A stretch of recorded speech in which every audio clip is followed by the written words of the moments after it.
An honest review of women's suffrage by Basic Logic. Wait a minute, this channel sounds familiar. This channel sounds very familiar. I may have come across this guy on TikTok actually. Yes, I scroll on TikTok. Yes, I like to consume brain rot. Though mostly it's just to get edits. You don't know what it's like to listen to edits while you work out. Anyway, we're gonna look at this. Also, please consider liking, subscribing. I appreciate it. Let's see the honest review. Women are capable of many things, but voting well doesn't seem to be one of them. In their defense, men don't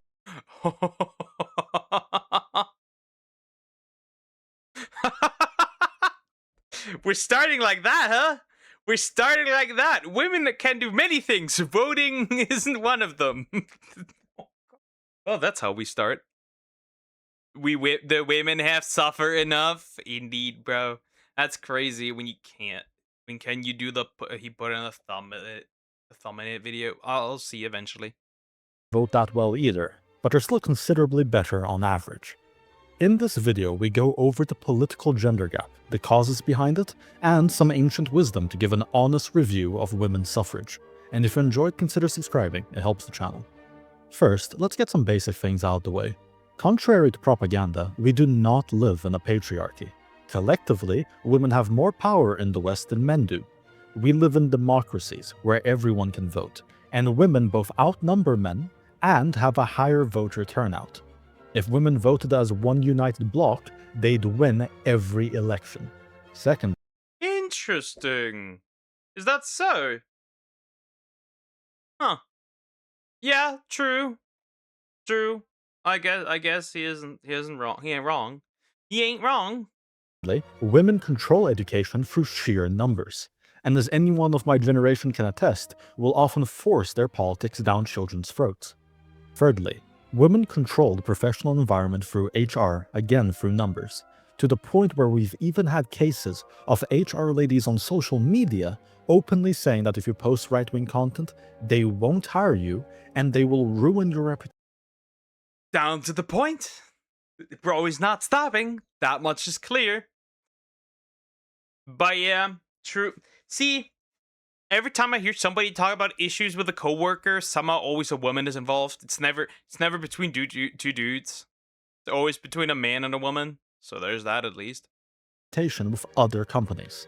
And lastly, the consistent pro-woman bias in family courts have given them asymmetric leverage in marriages. The only power men still have in our societies are reactive. They have the power to use force, for obvious reasons, which they simply don't nowadays, and they have productivity, because despite of all the efforts we went through to get women into the workforce, they have not occupied the essential jobs that keep society running. And I doubt the endless Zoom meetings would be missed. So men could theoretically go on strike, refuse to maintain essential services, and force change. But as long as the status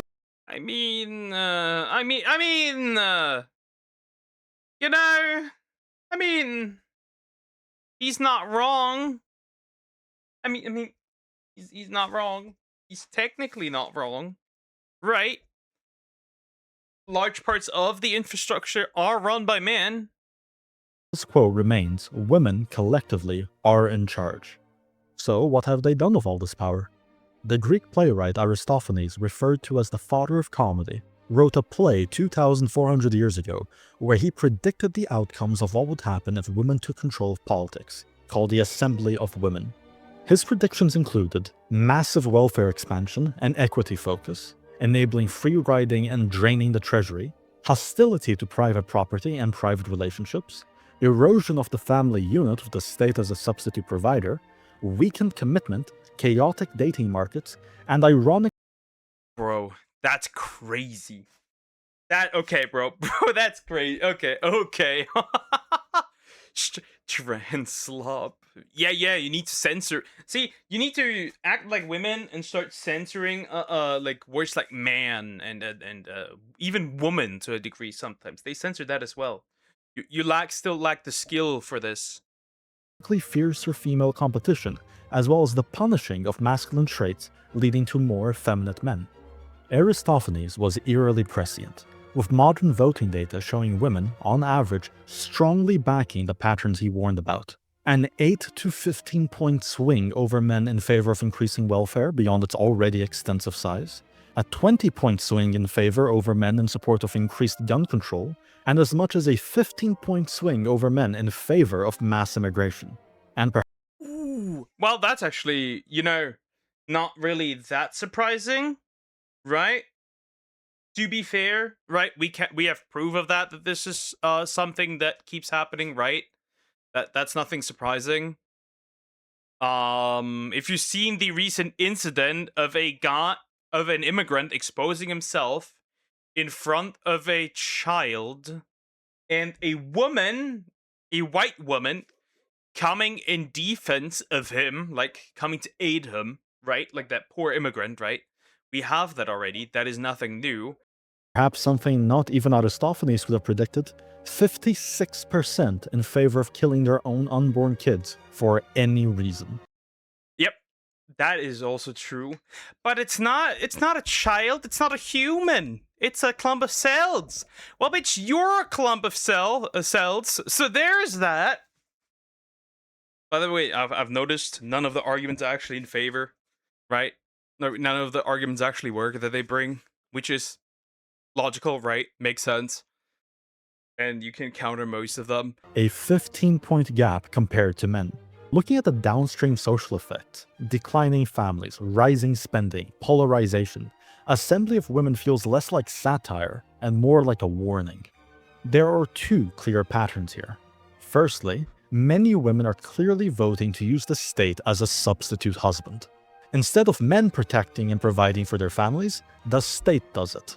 But the irony is, the state can only provide for them by taking resources from men. After all, the state itself does not produce anything. In essence, this is a form of forced disenfranchisement. When it gets even funnier when you realize the person massively pushing, right, for abortions, right, was actually a racist. It gets even funnier, right? They want to defend. They're always like, oh, racism bad and terrible. Yeah, right. But the system that was put up for abortion is actually based on a woman that was racist, that wanted to essentially eradicate black people. Nobody tells them that. And when they found out, they usually have no way to counter it. Against men.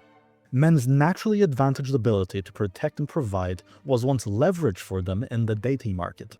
Leverage they could use to get a higher quality spouse. But by these being forcefully taken from them and given for free to women, men's value and agency have been vastly reduced. One of the only things nowadays that men get to keep entirely for themselves is their own physical attractiveness. Historically, physical attractiveness is a trait women would use for more leverage in the dating market. But since that's all that men have left for themselves, it explains the recent trend of men becoming so obsessed with their appearance, and as a result becoming more effeminate. The Mouse Utopia. Ever heard of it? Again, it is weird how many similarities there are to us and the Mouse Utopia. Do you know the guy behind Gender Identity? Didn't he essentially turn a boy without knowing, right? I think it was two twins. I think they fucked up one of the twins' body parts down there, right? And then raised him as a girl. They both ended it, as far as I'm aware. Anyway, that was the guy. People blame dating apps and social media for the extreme focus on male appearance, but the fact that so many other aspects of masculinity have been forcefully substituted by the state seems like the greater cause. Since men are now less incentivized to acquire the necessary masculine skills to protect and provide, they'll do so less, and focus instead on more rewarding feminine traits, and as such the state will have less and less masculinity to draw on, ultimately leading. Shocker. Shocker. Well, yeah, that's why, I feel like at the end of the day, there's a reason why we desperately tried to get women into the workforce, and I still believe at the end of the day that is still mostly taxes.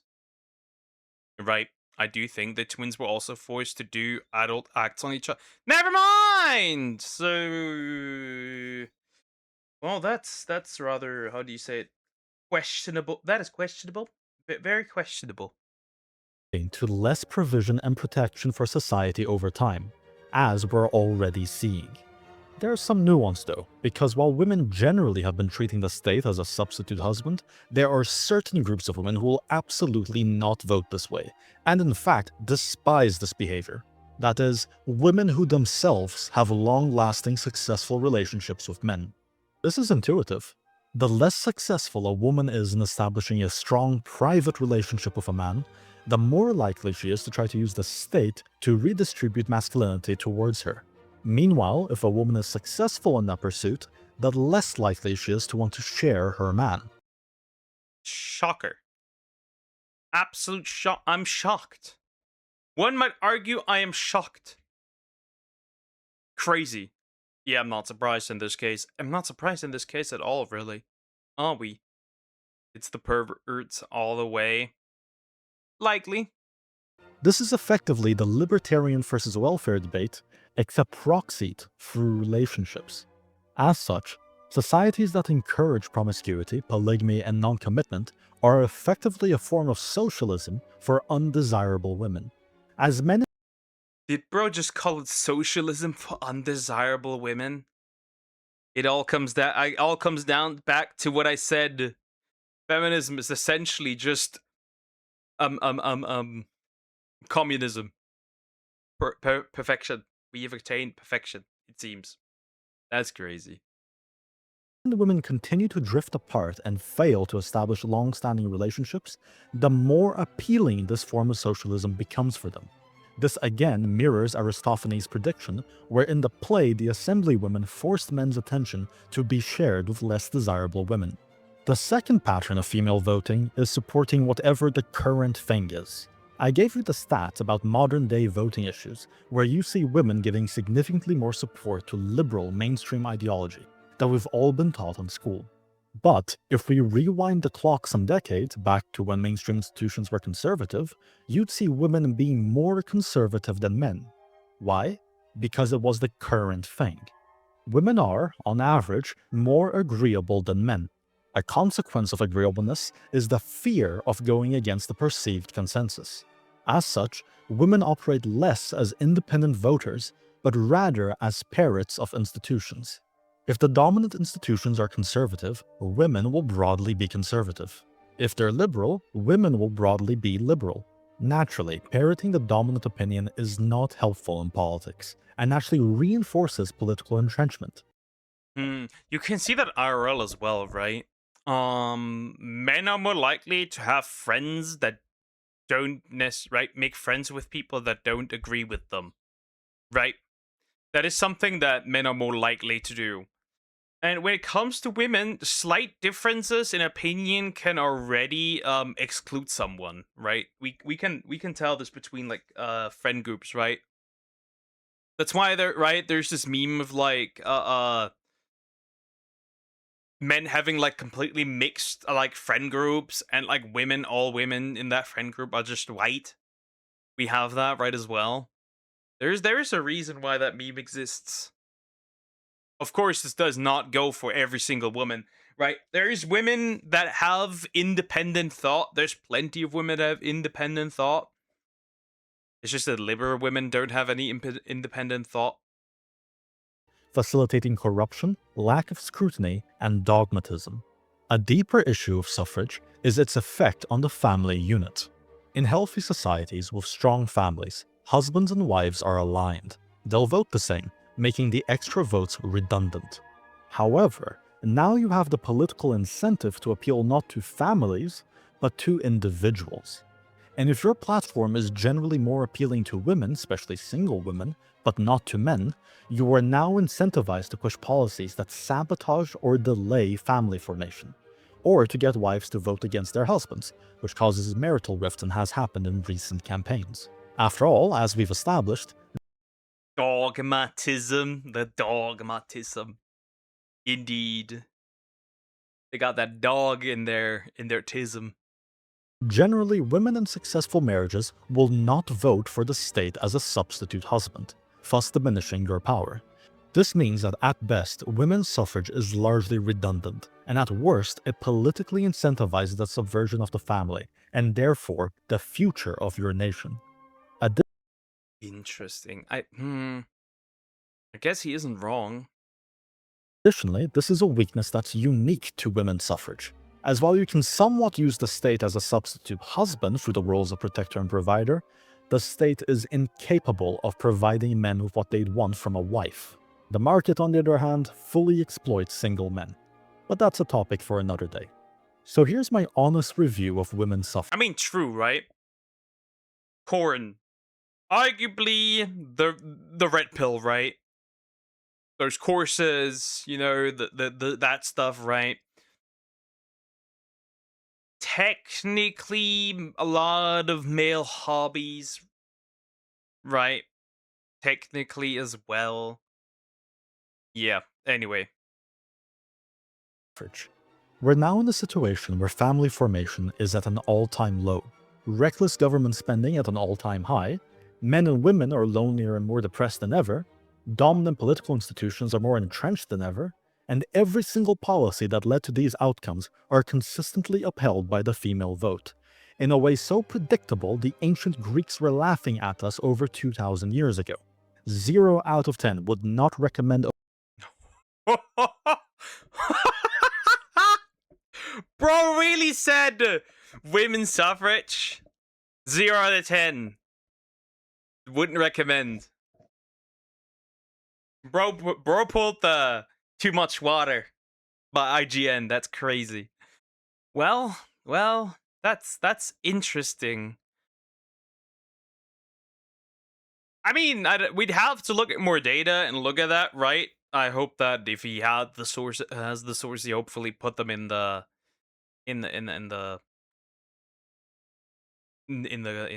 description. God damn it, right? But cyber communism is dumb. It is. The hours played is the length that women's suffrage has been around. Well, but it's been around. Yeah. Wait, actually, 928,000 hours. That's a lot of hours, bro. That's a lot of hours. Well, anyway, yeah, 0 out of 10, it seems. The thing is, like, right? There's no turning back. It is what it is, right? There's no turning back, right? And the only solution is technically, right, to wait a few generations and have the quote unquote current thing switch up, which usually doesn't happen. See, propaganda takes multiple generations to weed out. There's a reason we still have communists, like diehard young communists out there, right? There's a reason for that.